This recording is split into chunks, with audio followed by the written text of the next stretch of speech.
Hi guys, welcome back to मिशकास family channel.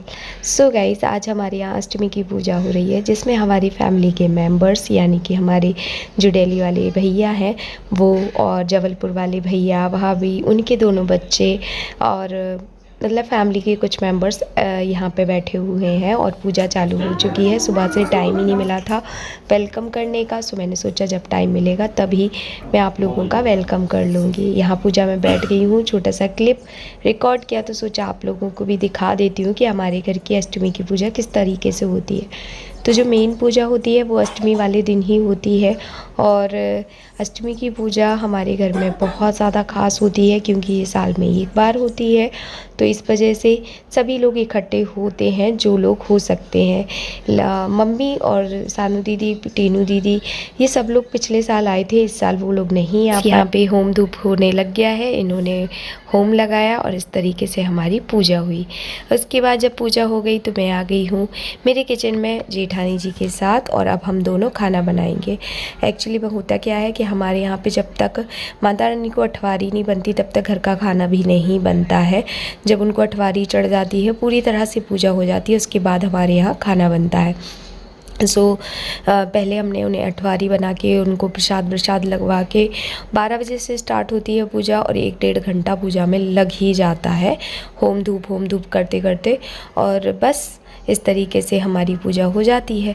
तो यहाँ पे अब हम लोग ना बहुत ज़्यादा कंफ्यूज हो रहे थे, लेट बहुत ज़्यादा हो रहे थे, क्या बनाएं कैसे बनाएं, शुरुआत कहाँ से करें, इसमें ही लगे पड़े थे।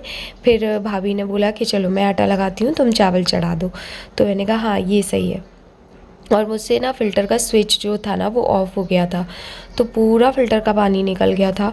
पानी के लिए ही हम लोग तरसने लग गए थे, क्योंकि जैसे ही ऑफ़ कर देते हैं ना उसके बाद 7-8 लीटर पानी निकलता है, और वो उतना पानी निकाल चुके थे। तो बस मैं वहीं पे खड़ी थी और भाभी को आटे के लिए पानी निकाल के थोड़ा थोड़ा करके दे रही थी, साथ में अपने चावल वगैरह भी चढ़ा रही थी, क्योंकि बस एक साइड चावल एक साइड रोटी और सब्ज़ी ही बनी थी। 2 सब्जियाँ बनी, फिर तो बहुत टाइम लग गया था। मतलब एक होता ना डिसाइड हो रहा था क्या बनाना है क्या नहीं बनाना है, तब तक तो हमारे यहाँ पे बात ही नहीं होती जब तक पूजा पूरी नहीं हो जाती कि क्या कैसे बनना है क्या कैसे नहीं बनना है। और साथ में बच्चों को भी संभालना होता है बीच बीच में, क्योंकि बच्चे जब घर में होते हैं ना तो या तो कोई एक बच्चे को संभाले, या फिर अगर आप दोनों काम कर रहे हो तो फिर आपको बीच बीच में देखना पड़ेगा उनको। तो बस यहाँ पे भाभी ने आटा लगाया, मैं यहाँ पे मसाला तैयार कर रही हूँ, 2 सब्जी सलाद का मसाला तैयार कर रही हूँ। और यहाँ पे थैंक गॉड इस टाइम पे ना गर्मी नहीं है, मतलब गर्मी है बट इतनी गर्मी नहीं है कि बर्दाश्त नहीं होती, इसलिए अगर गैस के पास 4 घंटे भी खड़ा होना पड़ रहा था ना तो भी बुरा नहीं लग रहा था। वीडियो थोड़ा सा लेट हो गया, तबीयत थोड़ी सी गड़बड़ थी, मेरी फ़ीवर बहुत ज़्यादा आ गया था मुझे, अष्टमी के दूसरे तीसरे दिन ही फ़ीवर ज़्यादा आया। अभी भी आपको मेरी वॉइस में भी फ़र्क आ रहा होगा। और बस अब आपको रेगुलर वाले ब्लॉग ही मिलेंगे, मतलब पुराने ब्लॉगों का कोई वो नहीं है, क्योंकि अब मैं जब बनाऊंगी तभी अपलोड कर पाऊंगी। अभी तो मैंने कोई ब्लॉग बनाया ही नहीं, ये वाला ब्लॉग रखा था, सोचा इसे अपलोड कर दूं। इसमें 3 दिन के क्लिप एक साथ ही हैं। मेरी जो जेठानी थी वो सप्तमी वाले दिन आ गई थी, और फिर सप्तमी से ये अष्टमी वाला ब्लॉग है। तो मतलब ब्लॉगिंग इतनी ज़्यादा हो नहीं पा रही थी, क्योंकि नहीं हो पाती है। 4 लोग जब घर में आते हैं ना तो आप अपना कैमरा ऑन नहीं कर पाते हो। मेरी जब जेठानी याद दिला दे रही थी मैं तभी थोड़ा थोड़ा रिकॉर्ड कर रही थी, और बस बस अब यहाँ पे हम लोग दोनों ने सोचा चलो लगे हाथ रोटियाँ सेकने लग जाते हैं, क्योंकि एक साइड में तो चढ़ा है चावल, अब एक साइड में हम रोटियाँ सेक लेते हैं। चलिए, मैं यहाँ पे जो पेड़े होते हैं ना वो बना के रख रही थी, तब तक भाभी भी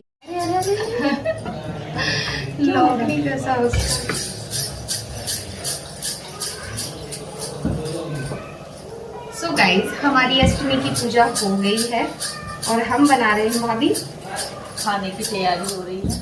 हाँ, बन रही हमारी रोटी सब्जी चावल पूरी। और आज हमारा अष्टमी वाले दिन ही फास्ट का एंड हो जाएगा। आज व्रत टूट गया है, अब हम सबके लिए खाना बना रहे हैं। प्रसाद सभी ने खा लिया है, अब सब लोग खाना खाएंगे, बस जल्दी फटाफट खाना हो जाए, पूजा तो हो गई है। और हमारे यहाँ की 12 बजे पूजा होती है, तो 12 बजे के बाद ही खाना पीना, मतलब 12 बजे के क्या 1 बजे के बाद, ये 2 बज गए, खाना बनते 3-4 बज जाते हैं खाते पीते। लेकिन पूजा पाठ वाले दिन तो थोड़ा होता है। और हमने चावल चढ़ा दिए एक साइड और एक साइड हम दोनों जन रोटी बना रहे हैं।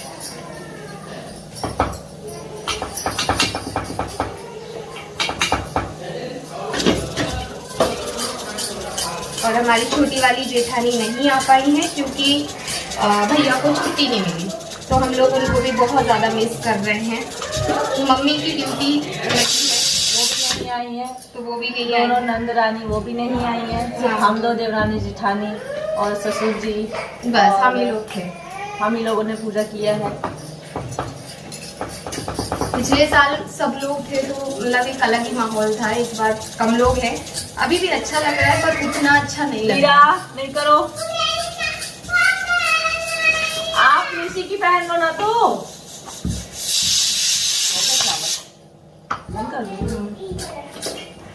क्योंकि हम लोग सबको मिस कर रहे हैं कि सब होते तो और अच्छा लगता।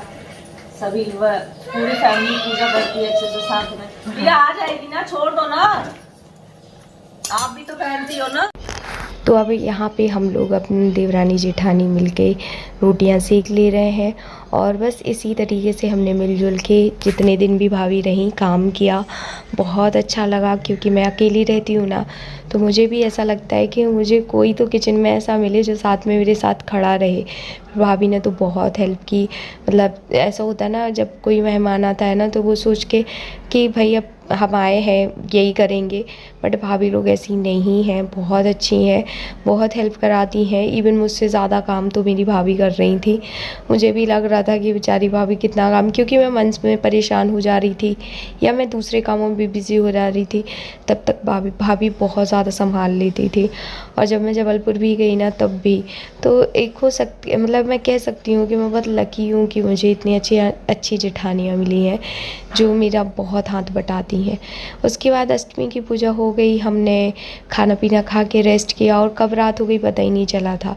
तो उस दिन तो हमने कोई व्लॉग नहीं किया। फिर नवमी वाले दिन हमने घर पे रखा कन्या भोजन, जिसमें हमने खीर पूड़ी बनाई थी। चावल की खीर थी और पूड़ी थी जो हमने कन्याओं को खिलाया, क्योंकि अष्टमी वाले दिन तो टाइम ही नहीं होता हमारे पास कि हम मतलब पूजा मतलब कन्या भोजन कर पाएँ, क्योंकि इतना ज़्यादा बिज़ी वाला दिन जाता है।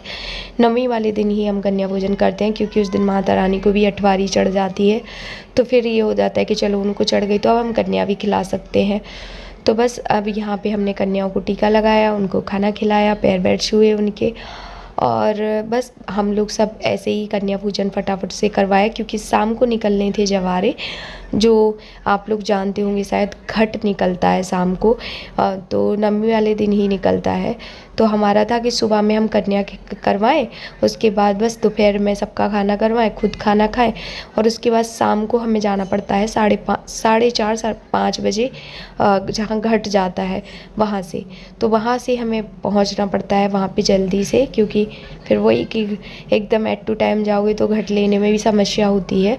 तो उसके लिए रेडी हो, क्योंकि सीधे पल्ले की साड़ी डालनी पड़ती है। तो हमने जल्दी 12 बजे ही कन्या खिला दी थी। उसके बाद 1-1:30 बजे तक भैया लोगों का खाना करवाया था। 2-2:30 बजे तक हम लोगों ने खाया, मुश्किल से आधे घंटे रेस्ट किया और उसके बाद तैयार हुए घट के लिए। तो बस अब हम पहुंच गए हैं जहाँ घट रखा जाता है। तो यहाँ पे हम देवरानी जेठानी ने, मेरी जो जेठानी थी उन्होंने ग्रीन कलर की इतनी प्यारी सी साड़ी पहनी थी। मैंने पहले ऑरेंज पहनी, बट वो इतनी ज़्यादा फुली थी क्योंकि वो कॉटन की थी, उसका पल्लू जो था बहुत हैवी था। तो फिर मैंने ये ऑरेंज टाइप की साड़ी पहन ली थी जो धूप छाँव वाली थी, रेडिश ऑरेंज था। तो मैंने ब्लाउज़ तक चेंज नहीं किया क्योंकि उस टाइम पे ना इतना टाइम ही नहीं मिल पा रहा था। तो बस कुछ इस तरीके से हमारा अष्टमी और नवमी का दिन गया, मतलब समय का पता ही नहीं चल रहा था। और इसी के साथ हम इस वाले ब्लॉग का एंड भी करेंगे, क्योंकि ये व्लॉग ज़्यादा लेंथी नहीं करना चाह रही थी और आप लोगों के साथ शेयर करना चाह रही थी कि हमारी नवरात्रि स्पेशल चैत्र की नवरात्रि बन जाती हैं जब हमारे घर पे हमारे भैया भाभी लोग आते हैं, सब लोग मिलकर पूजा करते हैं और हम लोग इस तरीके से घट लेके जाते हैं। सो आई होप गाइस कि आप लोग को ब्लॉग पसंद आया होगा और आप लोगों के यहाँ पे भी क्या ऐसे घट लेके जाते हैं, और अगर जाते हैं तो कमेंट ज़रूर करिएगा। एंड मुझे माफ़ करिएगा कि मैं समय पे आप लोगों को ब्लॉग नहीं दे पाती हूँ। जब टाइम मिल पाता है मैं ज़रूर आप लोगों को ब्लॉग देती हूँ। सो आई होप कि आप लोग थोड़ा सा समझेंगे। और मैं क्या समझाऊँ आप लोगों को, मुझे टाइम ही नहीं मिलता। बस यही है कि गुस्सा मत हुआ कीजिएगा। बहुत लोग बहुत गुस्सा होते हैं, रेगुलर ब्लॉगर हो, क्या कर रही हो, चैनल के साथ खिलवाड़ कर रही हो और पता नहीं क्या क्या। बट मैं कैसे आप लोगों को समझाऊं कि ऐसा क्यों होता है। बाकी जो मुझे समझने वाले हैं वो समझ जाते हैं। तो चलिए अब हम घट ठंडा करके आप लोगों से मिलेंगे एक अच्छे से ब्लॉग के साथ। तब तक के लिए bye guys, love you all, take care, ख्याल रखो अपना। और हाँ, एक लाइक ज़रूर कर दीजिएगा अगर ब्लॉग पसंद आए।